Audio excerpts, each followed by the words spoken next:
got 2 years. Hang on.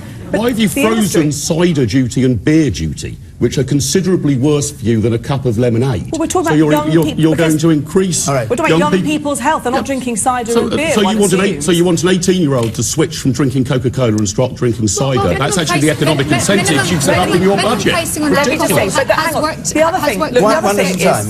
The other thing is that the drinks industry has got 2 years in which to reduce the sugar content of its drinks, in which case there won't be a tax on those drinks. And we've seen that some companies, because we're on the BBC, I won't mention names, but there are some companies that have already done that, and that behaviour has changed, and therefore those drinks are healthier for young people. It is perfectly possible to do it. So what will George do for his £520 million if, in fact, people are going to change their habits and stop consuming sweet drinks? Well, that's something that obviously we will look at as part of the government. But the whole point is actually... All right, the woman up there, and then I'll come to you, Emily. That's something I was just about to ask. This tax might never actually be paid if recipes are changed and sugar is dropped.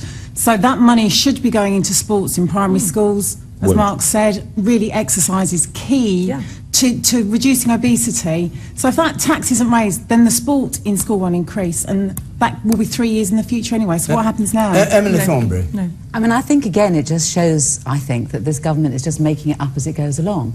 I mean, in 2012, after the Olympics, it was supposed to be the sports premium, and yet at that stage, the government cut back on the 2 hours a week that young people were supposed to spend doing physical education. And now we're saying, well, we're going to have a sugar tax, and that sugar tax, the money from that sugar tax is now going to pay for PE in schools. I mean, I support a sugar tax as part of an overall strategy, as part of an obesity strategy. The government keeps talking about to have an obesity strategy. He's put it off, I think, 5 times. The Prime Minister is supposed to be the person who's leading on it. We still await this obesity strategy. It does seem to me that part of it has to be getting kids more active. The difficulty is that we are in a changing society, and to be quite honest, we all know that at home kids are tending not to go out as much. They tend to be in front of the computers much more, which makes the job at school being that much more important to make sure that kids get active and actually enjoy being active, and that's a really important part of it. But as part of the sugar tax, we also, I think, have to look at advertising. I think we have to look at the fact that you could have cartoons, you can have personalities endorsing, you know, sugary drinks, and as the guy said in the middle here, you know, who's there to promote carrots? You know, you don't get the same sort of publicity. You know, so it does seem to me there to promote. Of course, parents are, but do you know what? Do you know what? There are poor children being born today who will not live as long as their parents. We have to do something about the obesity in our society. We must tackle it. We can't just keep talking about it. Okay, let's talk about it a bit more with our audience. The woman there, first of all. If the policy is successful and manufacturers convert their sugar into, say, saccharin or aspartame, what would the impact be? Because I thought they were meant to be more unhealthy, yes. All right. And you, sir, in the yellow waistcoat. Instead of the sugar tax, isn't it time that all of us, in fact, swallowed the bitter pill of a dedicated tax to help fund the NHS? All right. And the woman in spectacles there at the back. For me, the sugar tax is a real red herring. I think a far more worthwhile policy would be helping children to learn how to cook and teaching them more about nutrition, because people are getting fatter because they just don't have the time or the inclination to cook properly. Okay, and you up there? The person up there at the back. Surely it's about time to educate parents not to give children sugary drinks. They ought to start promoting giving them tap water, which is a lot cheaper. So it doesn't matter if you come from a poor background or sort of what income you have. Water is cheap. Okay, and you, sir, on the gangway here. Yes. Yes, the issue is consumption, not production. And if the government was sincere about the health of the children, they would actually legislate to limit the amount of sugar in the drinks in the first place and not just apply a tax that won't affect very many people. Good points. Can we go on? Let's go on to another question then. Amber Finch, let's have your question, please. Will forcing schools to become academies raise standards, or will it just be the same school with the same problems, just rebranded? Very interesting. We had a lot of questions about this academy schools, and the policy is that all schools within 6 years are going to be academy schools. Will it raise standards, or will they just be the same schools with the same old problems? Emily Thornbury, you kick off on this. I think that the way in which the It was government... Labour policy, it should be said, wasn't it, to start with? The Labour's policy was to introduce academies where a school was failing, and as part of a larger package was to make a school an academy as an attempt to try to raise standards. What the government is doing is they have introduced, on the basis of dogma, they have decided that all schools should be academies, whether they want to be academies or not. And most primary schools do not want to be academies. 8 out of 10 primary schools are either good or outstanding. So why do they need to be made academies? Why do they need to be made academies? What do they lose by being an academy? Just for the sake of people who are not up to speed. So what happens if you're an academy, it basically means you're a standalone school. So the head teacher who's having problems with not enough staff, with 8% cuts to their budget, a whole range of problems about attainment, all kinds of crises. The new SATs, which the government have introduced without giving any proper details, the new GCSEs, the new A-levels, all these different things that head teachers have to deal with. Instead, they have to stop doing all of that. They have to go off and find some trustees. They have to set themselves up as an independent school.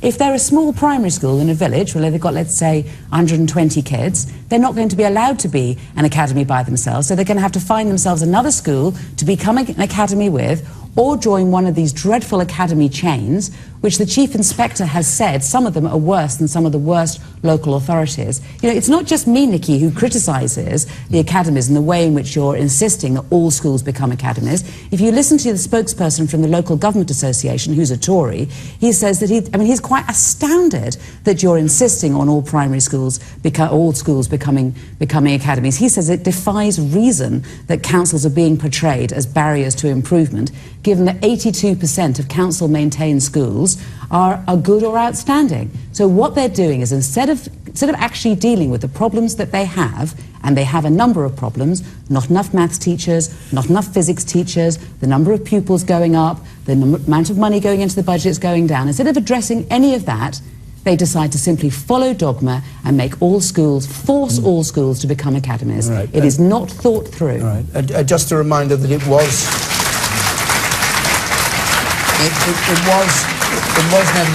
was nevertheless Labour that started the ball rolling. But only for failed schools. This is like Lansley. Why would it do better for failed schools? Because it did better for failed schools, because when you had tried everything else, in the end, what you would do is allow a school to be essentially reborn. You would put in support from elsewhere. You would put in additional money. You would quite often put in you'd help rebuild the schools. There would be a large number, and you would put focus on that school, and it would be given a great deal of support and assistance. Instead, what this government's doing is allowing all the schools, or forcing all the schools to become independent without that sort of support. Nikki Morgan. Yes, academisation does absolutely raise standards. We've got 1.4 million more children in schools rated good or outstanding than we had in 2010. And what we see is that actually having a sponsor, having somebody else running the school, then a local authority, absolutely does drive school improvement. We see more collaboration. Hold on. You had a long go. There is no evidence. There is plenty of evidence. And we see that actually results in primary sponsored academies, they're improving faster than local authority schools. We see that in secondary converter academies, their proportion of the GCSEs being passed is higher than in local authority schools. You're using jargon about converter schools and sponsored schools. I'm sorry. Just to clarify, if a school is made to become an academy, Does it have to look for a sponsor, or can it just find a group of trustees and they do it? They can do it both ways. So if a school wants to convert, and what we've seen is many schools become academies on their own in the course of the last 6 years because they're strong enough to do that. But if there is a problem, if a school has been failing, or if the pupils are not making the progress that they should be, then we will find them a sponsor. And supposing a head teacher is happy with his own or her own arrangements within a council, why are you forcing them to become academies? Well, because we know that actually what we're seeing in this system is more collaboration, more schools working together, and absolutely drives me. And the ultimate thing is we believe the people who are best capable of running schools are the heads, the teachers, and the governors. And if they say they don't want to be, if they say they don't want to be academies, Well, we think we do want all schools to become academies. I mean, that's the direction of travel. We don't have the capacity to run two different systems in this country, some local authority, some academy schools. Academy schools are hugely successful. They are the people that right at the front line. And where they aren't, Emily, actually, we will intervene much more swiftly. You have a school in your own constituency which languished in local authority control in special measures for 6 years. That will not happen with the academy system because we will intervene much more swiftly, turn them around. It's a universal policy, in other words. Roger Helmer. I don't pretend to know a lot about education, but I do know a lot about managing large groups of people, because that's what I used to do before I got into politics. You may think you've got the greatest idea in the world for academies, and there are similar problems, by the way, similar comments that could be made about the health service and the junior doctors. Isn't it part of your job to sell your ideas to people instead of just saying, that's what you've got to do? To get them on board so they're enthusiastic about going down that route. We see that people are adopting the academisation, people are converting voluntarily. If you go to schools up and down the country, as I do, day in, day out, you see fantastic heads and teachers running their schools, working with other schools, making a difference to the young people in their charge. That is what I want to see. And at the end of the day, Roger, as Secretary of State, people do expect me to set out my vision for the education system, to lead and to work with us. That's exactly what our white paper today is all about. It's answering the questions that we started in the last government and saying this is where we are headed. We are all going towards this place. We're going to get much better results. All right, let's hear. I mean, but what is absolutely clear is you're insisting on people choosing the route that you set and not having a choice whether to become academies or not. We are now reaching a tipping point, as I say, and actually we want to run one system where the money goes directly to the schools, and it's the schools that manage themselves. I think we've got that. Let's hear from one or two members of the audience and then come to the rest of the panel. You, sir. I'm sorry, this is just not going to solve the crisis in recruitment and retention in schools, which is getting worse and worse, and will not change unless you make significant steps improving the workload and the pay of teachers. All right, and the woman there?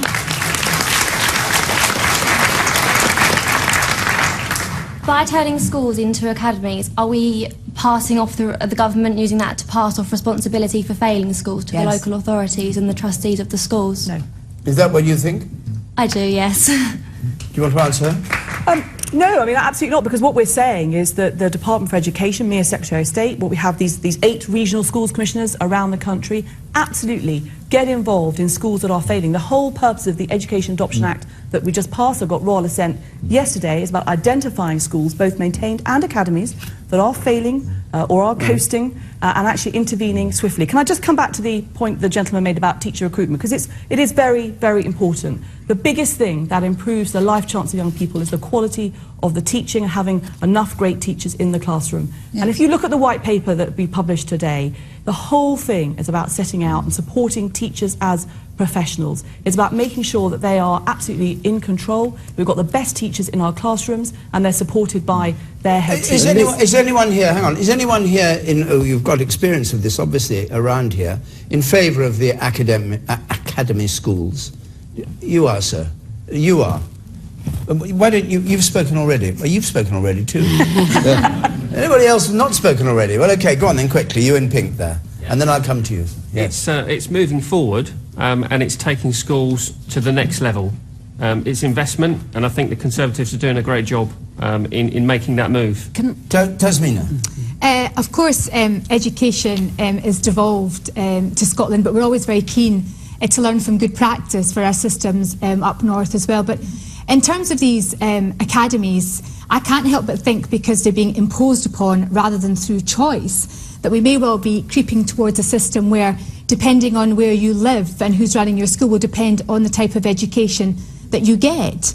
And, you know, education for our young people must be based on absolutely their ability to learn, not their ability to pay or where they might live. But Nicky, you can't help but find yourself in a situation where, if every school has to be an academy, whether they like it or not, you will have some schools who are more willing to do it than others. You will have different terms and conditions in different schools. You'll have an issue in terms of recruitment. You'll have an issue in terms of the breadth of pupils who are going to those schools. So, you know, why wouldn't you get that with local authority control? Pardon? Why wouldn't you get that with local authority control? Well, with local authority control, you can be guaranteed that there is, in terms of a comprehensive education system, David, you can be guaranteed that there is an education, everyone can benefit from the same education. what can happen in certain areas, particularly if people don't want to do it. Because remember, this is not through choice. You can apply for free schools if you wish in Scotland through choice, and people make applications, but that's because the parents and the head teachers want for that to happen. All right. You have a different set of circumstances where that is imposed upon you. What we need to make sure that we're protecting national pay, we're protecting national terms and conditions. What we don't have is different terms and conditions across different schools, because it is the children that will suffer. Okay. And we need to make sure I think our you've made young the people point. get our best start in life. Mark Littlewood.